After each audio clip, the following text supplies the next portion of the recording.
3년 만에 대기업 대규모 채용 이렇게 돼 있습니다. 이게 어떻게 보면 경제 면에서는 오랜만에 좋은 소식이거든요. 이게 사실은 네. 뭐 뽑는다 그러면 취준생들 입장에서는 네. 눈 이렇게 불 켜게 되죠. 네, 그래서 3년 만에 이제 코로나 이후에 가장 이제 채용 시장이 하반기 채용으로서 활짝 열렸다 이런 기사들이 나오고 있는데 일단은 주요 대기업을 보면은 일단 삼성그룹과 뭐 예를 들어서 현대차그룹, 그다음에 SK 이런 이제 주요 대기업들이 네. 삼성 같은 경우에는 작년에도 많이 뽑긴 했어요. 13,300명이었는데 이번에 16,000명으로. 그다음에 SK그룹은 8,500명에서 13,000명, 현대차그룹 5,000명에서 10,000명. 그다음에 이게 LG그룹도 10,000명 이상 채용하겠다 이렇게 얘기 나왔기 때문에 어떻게 보면 꽁꽁 얼었던 채용 시장이 조금 숨통을 트이는 거 아니냐. 아니 이렇게 보면은 뭐야? 뭐 경제 어렵다더니 사람 더 뽑아? 이런 게 있거든요. 그렇죠. 그래서 어떻게 보면은 이번 정부가 사실은 대기업들의 어떤 채용을 많이 독려를 하긴 했어요. 그래서 일단 대기업 입장에서는 투자 그리고 채용에 대해서 늘리겠다 이런 약속들을 많이 하긴 했었죠. 사실 이제 법인세 감세를 추진하면서 기업들에게 세금 부담을 덜어줄 테니 대신에 채용 등으로 사회적 기여를 하라는 취지의 일종의 좀 무언의 딜 같은 게 존재했었고 그에 대해서 좀 화답하는 그런 모양새를 좀 갖추고 있는데 그래서 저희가 말씀드리려고 하는 건 뭐냐면은 대규모 채용 계획을 발표를 했지만 사실상 그 틀을 조금 더 자세히 보면 이 채용 시장의 어떤 트렌드를 좀 볼 수 있다는 거고 이 트렌드가 신입보다는 경력직 그다음에 아예 대졸 아예 사회에 첫 발을 떼는 사람들보다는 기존에 좀 경력을 가지고 있는 분들이 많고 그러다 보면 이런 얘기들이 나오는 거죠. 아니 경력직은 어딘가에 신입으로 들어가서 경력을 그렇죠. 쌓은 사람이 경력직 아니냐. 그렇습니다. 그러면 지금 사회에 첫 발을 딛는 대학 졸업생들이나 취준생들은 그럼 어디서 경력을 쌓아야 될지 모르겠다. 이런 얘기들을 많이 하십니다. 그래서 채용을 여기 보시면은 지금 뭐라고 돼 있습니까? 그냥 대기업 채용이라고만 돼 있잖아요. 채용이 두 가지가 있습니다. 신입 채용이 있고 신규 채용이 있습니다. 이건 다른 거죠? 다릅니다. 신규 채용이라는 거는 뭐 새로 채용한다는 얘기죠. 그쵸. 예, 근데 신입 채용은 어떻게 보면 이제 새로 아예 첫 직장. 첫 직장으로 사회생활 시작하는 분들 뽑아가지고 왜 신입사원 연수 같은 것도 하지 않습니까? 그쵸. 그래서 이제 교육을 시켜가지고 자기 그룹의 사람으로 키우겠다라는 인식이 강한 거고 신규 채용 같은 경우에는 경력이든 신입이든 어찌됐든 새로 뽑는다. 그렇죠. 이런 얘기죠. 그러니까 지금 보면은 신입보다 신규가 훨씬 많습니다. 지금. 박수빈님 아시죠? 신입 채용문은 아직도 좋네요. 그래서 그걸 구분해야 된다. 그래서 네. 야 대기업 공채 열렸대. 이게 야 우리 대학생 아들 취업 잘하겠네랑 바로 연결이 안 될 수도 있다는 거죠. 맞습니다. 그게 좀 핵심적인 거고. 게다가 여기서 한 번 더 짚고 가야 되는 문제가 바로 이 이공계 채용에 많이 쏠려 있다는 그렇죠. 거예요. 지금 보면은 우리가 뭐 요새 문과생들 갈 곳 없다 그러고 네. 저희도 강연 나가 보면 그 얘기 제일 많이 해요. 적성에 맞춰 문과를 왔는데 근데 여기서 또 취업이 안 된다. 염기현 총장의 이제 개인사를 얘기 안 할 수가 없는데 일단은 염기현 총장은 또 이공계였죠? 저는 이과 출신. 이과 출신이었는데 갈아탔어 문과로. 저도 문과로 갈아탔어요. 예. 이제 인문계가 하던 역할들이 많이 외주화가 되고 있고 그게 기계 대체가 굉장히 빨라지는 상황이고 맞습니다. 저희 딩딩대학도 이제 인공지능 기술을 연구하고 있지만 네. 확실히 이게 데이터를 다루고 데이터를 가공하고 통계가 인간의 머리를 대신하고 이게 사실 핵심이거든요 지금은. 네. 그러니까 사실 그 인력이 지금은 필요해요. 네. 근데 만약에 나중에 AI가 정말 똑똑해져서 그것도 스스로 하면 네. 그때는 사실 필요 없을 수도 있어요. 그러니까 AI가 어떻게 보면 이제 규칙과 연산, 그다음에 이 법칙에 대한 게 인간하고는 사실 비교할 수가 없잖아요. 그렇죠. 그러니까 하나의 룰이 정해지면 그걸 계속 무한 반복하고 빠르게 하는 거는 인간이 따라잡을 수는 없어요. 그렇죠. 그런 식으로 봤을 때 제 개인적인 사견입니다만 지금의 코딩 열풍, 그다음에 이제 이공계에서 또 개발자나 이런 분들의 어떤 몸값이 치솟는 건 당연한 지금 상황인데 다만 이게 AI로 대체된 순간 그 산업 부분이 굉장히 큰 타격이 있을 수 있다는 거죠. 실제로 구글이 코딩 AI를 개발했다는 뉴스가 지난 상반기 때 나왔습니다. 만약에 코딩이 이제 AI가 가능하다면 AI한테 코딩만큼 쉬운 게 있을까요? 없죠. 없죠. 예, 그렇게 따지면 산업의 어떤 전망을 할 때 좀 깊게 좀 봐야 된다. 그렇죠. 그러니까 지금 예를 들어서 로봇 청소기가 개발된다고 했을 때 개발하고 막 퍼질 때는 로봇을 어떻게 배터리 어떻게 충전하고 로봇을 어떻게 움직이고 여기 인력이 많이 필요하지만 로봇 청소기가 알아서 청소하는 순간 이제는 어디를 청소하면 좋을지 안내해주는 사람이 필요하거든요. 그렇죠. 그럼 사실 그거는 이공계 영역은 아닐 수 있다. 특히 뭐 우리 자율주행차 할 때 그런 비유 많이 나오잖아요.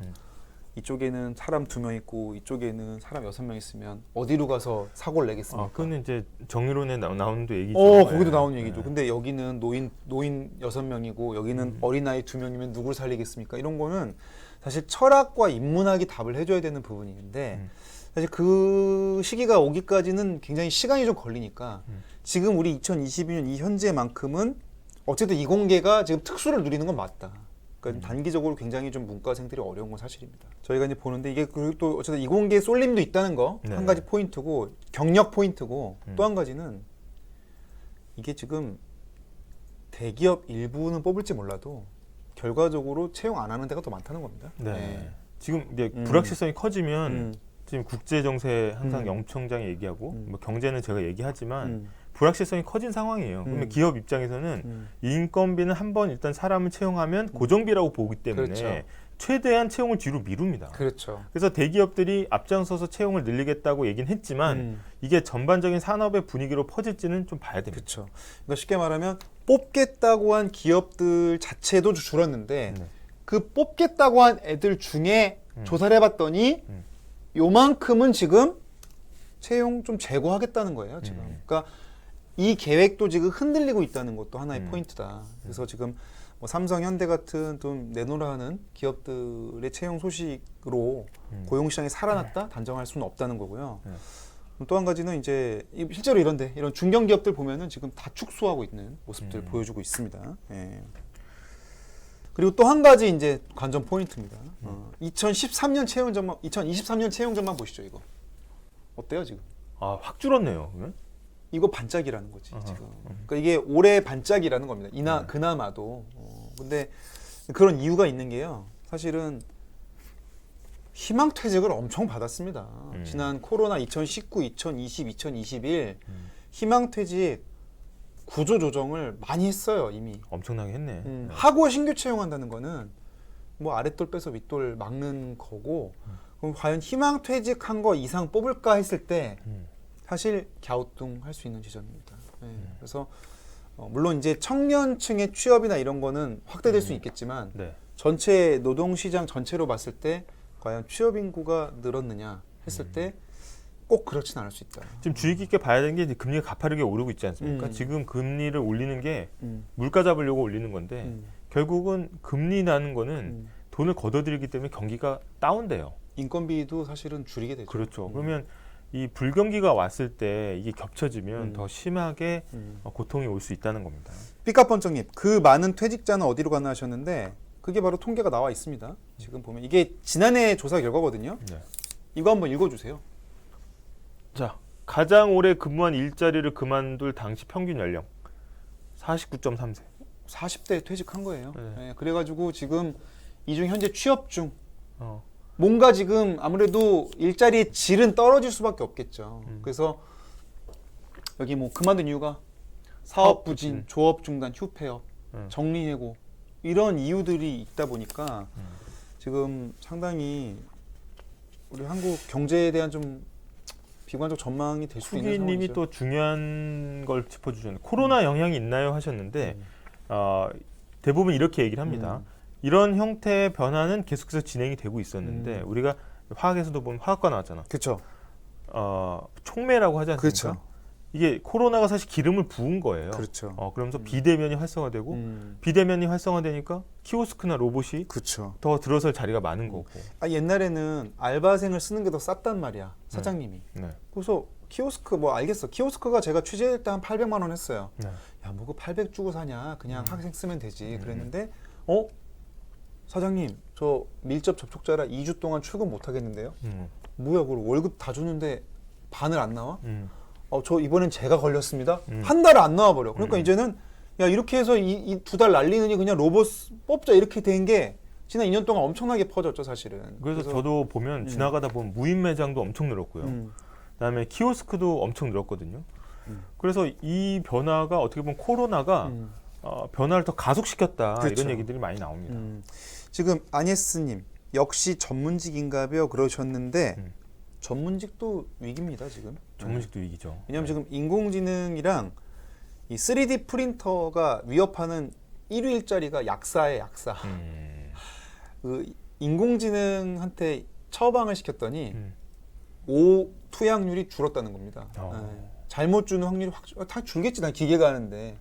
그리고 지금 3D 프린터 기술이 제일 무서운 게 뭐냐면 바로 조제를 해버리는 집에서. 아. 그러니까 의사가 처방전을 쏘면 기계가 어. 비리비리 아스피린 처방됐습니다 하면서 비리비리라는 소리가 나나요? 이러면서 아스피린이 톡 떨어져 집에서. 3D 프린터인데? 이게 지금 제약의 미래거든요. 아, 네. 왜냐면 이게 결국은 성분을 조합해서 만드는 거기 때문에 네.